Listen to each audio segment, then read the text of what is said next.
કેમ છો બધા? Good morning. મને હમણાં સવાલ થતો હતો, હું ઓમકારેશ્વર ગયો હતો દર્શન કરવા. તો ત્યાં તમે વોશરૂમની હાલત જુઓ તો એક તો બેડ સ્મેલ એટલી બધી હોય, ના ક્લીનલીનેસ હોય.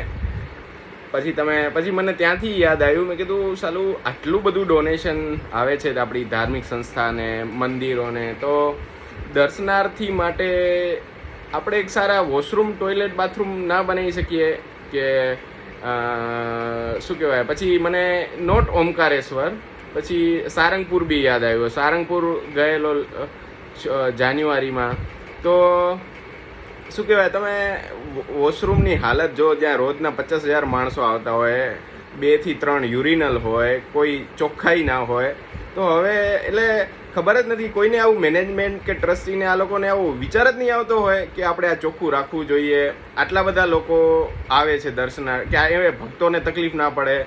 અને ચલો અધ્યાત્મની વાત તો બહુ દૂર રહી, વ્યવહારિકમાં બી એટલું તો હોવું જોઈએ ને કે બધું શું કહેવાય, ક્લીન રહે. આપણે સ્વચ્છ ભારતની આ જે મુહિમ ચલાવી રહ્યા છીએ છેલ્લા 10 વર્ષથી, એટલે મને તો શું લાગે છે ખબર છે, આપણે ઇન્ડિયન્સ છે ને બધા બહુ હિપોક્રિટ્સ છીએ, અને કોઈને ઇનિશિયેટિવ લેવું નથી.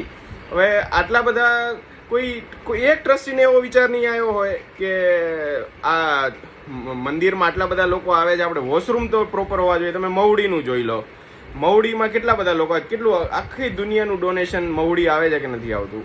એટલે ત્યાં તો કે વોશરૂમ એ જ વર્ષો જૂના એના એ જ છે કે નથી કોઈ સારા કરવામાં આવતા, નથી પ્રોપર ક્લિનિંગ હોતું. હવે આપણે જો આટલું બી અફોર્ડ ના કરી શકીએ તો મતલબ શું એમ. એટલે આ જે જૂની પેઢી છે ને, મને તો એનાથી જ પ્રોબ્લેમ છે એમ, કે એમનો માઇન્ડસેટ તમે જો જ્યાં બી જાઓ ને તમે, કે કોઈ જાતનું આમ ઇમ્પ્રુવમેન્ટ કરવાની વાત જ નહીં એમ. અને શું કહેવાય, આપણે ક્યારે વિકસિત ભારત ભારતનો દસકો આવશે, જ્યાં સુધી આપણે ડિસઓનેસ્ટ ને હિપોક્રિટ રહીશું ને, મને તો નથી લાગતું ભારતનો કોઈ ટાઈમ આવે. કેમ કે આ તો કેટલું આમ પ્લેન વેનીલા જેવું છે કે તમારી સામે દેખાય છે છતાં તમે કરવા તૈયાર નથી. આ જસ્ટ મારું ઓબ્ઝર્વેશન શેર કરું છું. હમણાં 3-4 જગ્યાએ બહુ મંદિર ને બધા દર્શન કરવા ગયો ને ફર્યો, ને મને જસ્ટ લાઇટ થઈ કે સાલું આટલું તો હોવું જોઈએ ને, કોઈક તો બોલવું જોઈએ ને. આટલું તો દર્શનાર્થી માટે એમ ના બની શકે એમ, કે બીજાને ડિમાન્ડે નથી હોતી. બિચારા કોઈ બી ભક્તો કે આવે દર્શન કરવા 2-5 હજાર વાપરીને કે ડોનેશન આપીને જ જાય છે એમ.